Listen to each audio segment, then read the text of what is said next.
everyone, it's Arty Tambarambaa, also known as Tammy Porter, here with you again today to share this bold and bright art by Marlene art journal page. So I'll take you through what I used. I've used the artist size journal, which is the large one. I had the text writing on the wall, grungy text stamp still on my desk, so why not use it again? And I used a couple of stencils, some older and newer ones, one called Floral Frame, one called Lotus Mandala. I used the signature scrap paper. I used a sheet out of that.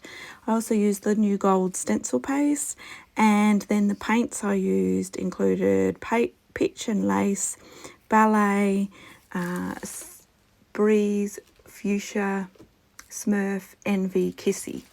And then I've got a few brushes, and I used the sticky glue, and I also use the markers. I wanted to take them for another spin, have a play with those. So that's everything I used, but I have listed it in the comments, so you can go back and have a look. Okay, so here I grabbed one of the sheets. I had a bit of a leftover sheet of paper from the scrap paper pack.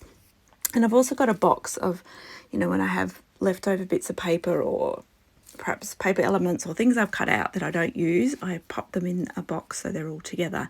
So I grabbed a flower. I actually don't end up using it, but it would have worked really well because it's kind of had the same colours as this paper.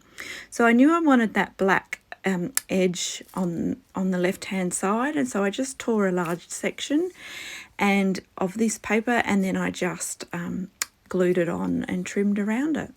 Now I'm adding some paint, and this is just one of those pages where I just wanted to play. I wanted to play with the markers, and I just wanted to kind of get lost in a background and not really have a plan.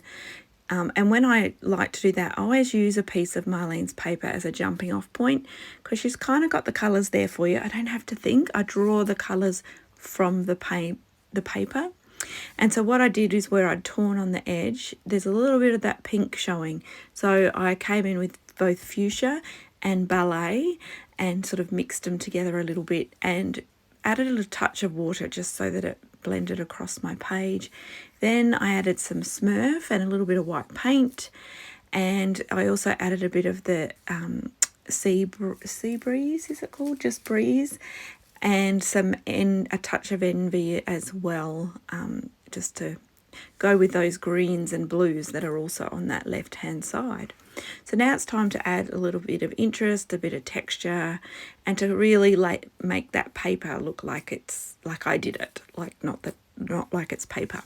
So I've come in with Kissy, which is the gorgeous hot pink that I love, and I'm just swiping a bit on top in the corner, and then I am removing it, laying down that floral frame stencil and focusing on, in this area I'm focusing on the flowers, and then pulling it off with a wet baby wipe, and it leaves that gorgeous imprint.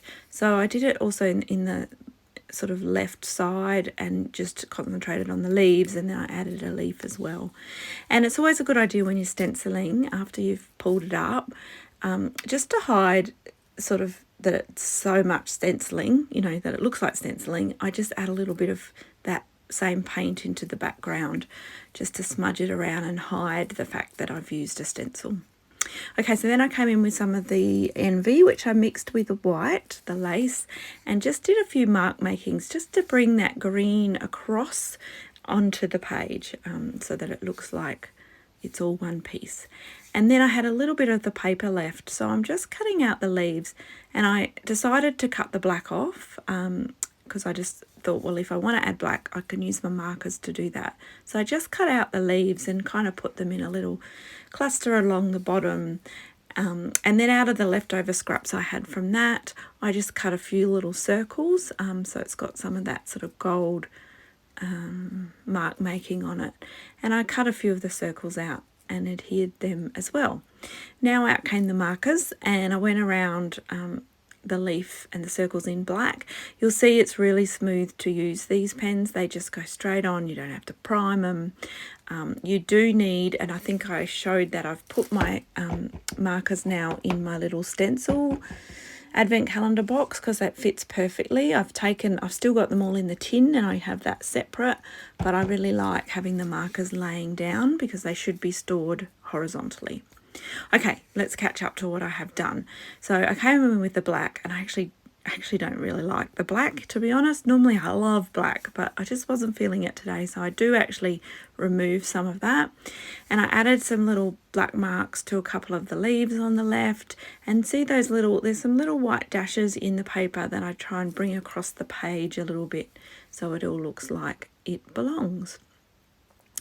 Then I used the really dark blue to do the centre of the flower and added blue dots with the marker. And now I am coming in with some of the pinks and the purples, and I'm just popping a little bit in the flowers, the stenciled part of the flowers, and just smudging it with my finger to make it look like it's part of the flower. So I'm just sort of adding definition to that flower, helping it to stand out. So the stencil was there as kind of a guide for me to then come in with some colour. So I've also then add some white, just as sort of highlights, and that really makes those flowers pop. And I add a few white dots into the centre as well. Then I had also added some aqua circles to the circles that I'd adhered with the paper, just so they were sort of trailing a bit more. And at this point I grab a really fine marker and just a black pen and outline some of the images, because I wasn't liking that really strong black edging around what I had added to the page, so I was kind of trying to soften it by adding some scribbly finer lines as well. So now I come in with the white paint pen and just used dots and trail them throughout the page. So I'm just trying to make it look like it's one whole page here. Then when I stood back and looked at it, I really didn't like that dark blue. It just didn't go with, I didn't have any really strong blue anywhere else. So I just used some pink and white, some ballet and white, just to mask that out. So you can see it peeking through. That's okay. I'm going to come back over with some paint pens. So now I'm adding some smaller mark makings with a really fine brush that's a flat brush.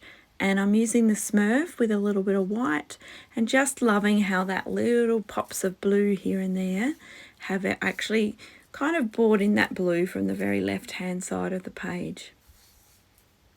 So I add a few circles here and there. At this point I decided to add a bit more gold. So the paper that I used does have those gold mark makings on it, so it was perfect to bring in a bit of gold. So I added a few to the circles that I had drawn on, and then I also added some into the background, just in a few little patches, just with I added a bit of water and added it on, and it just creates some shimmer and some interest.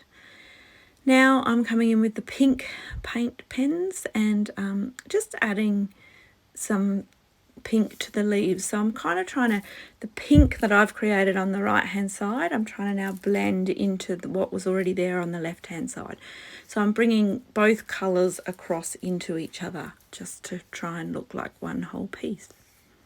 So now I've come back in with the markers, the blue marker and the white markers, to highlight some of the flower again, and I like it much better with the softer colours and not so much of the strong colour. And that aqua, gosh, that's gorgeous. That it's a dark aqua. The light aqua is beautiful too in the marker, but that dark aqua just adds a real pop of colour. So this is where I decide to cover up some of the black that I've done in the borderings. So I use some of the blue and some of the aqua just to, the magic of these markers is they're very opaque, so they cover up really well. So they go straight over the top of what you've already done. So they're kind of magical to work with. I'm loving them. So now I decide to bring that black across slightly, just so it doesn't look like a total torn edge. So I add a little bit of black, and using the Mandala Lotus stencil, I pull a bit off, and I put a little bit in the bottom right hand corner as well. So now it is really starting to come together and look like one whole piece that I've created. And it's lots of fun sort of matching up the colours and working out where you're going to put what, and just trying to make it all gel together. You kind of get lost in the whole process. It's a lot of fun. I think I might have added a few splatters, so that's what I was drying off with the heat gun. And then I'm just adding a few extra little mark makings with the light aqua. Isn't that gorgeous? So you can see what I mean, by how opaque they are. They really sit atop the surface, which I really, really like. And then I'm just adding a few highlights with white, something about adding white highlights that finishes a page off. And then I add just a few of the fine black pen, a few little scribbles back in, a few little mark makings around the flowers.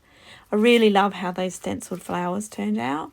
I was going to use that cutout flower, but I'm actually glad I just went with that soft, fun background for the flowers. And then I add a little quote, and I use the Aqua quote from the latest quote set. And I'm just trying to find my page so I can tell you. It says, "You don't need a plan, just go with it." And that was absolutely perfect for what I created today, because I didn't have a plan. I just wanted to use those paint pens, acrylic markers, on sort of a background. So yeah, then I just added a tiny bit. I had the text play stamp from my last video, Writings on the Wall, still on my desk. So I added a little bit just where that black paint is coming in, nowhere else. I just wanted to sort of let that black paint disappear into the page, the black. So now I'm just going around the edge, only on the black sections, where with some black ink, just to add a bit of a frame. But I wanted to keep the parts that were lighter and brighter, light and bright. I didn't want to add black there. So you're having a look at the close-ups now. I really love all the elements and all the bits you can see, and those purples and pinks are gorgeous, look beautiful together. So thanks for joining me today. This was a real artsy project, and I haven't done one of these for a while, so it was lots of fun. Always leave me a comment, love to read.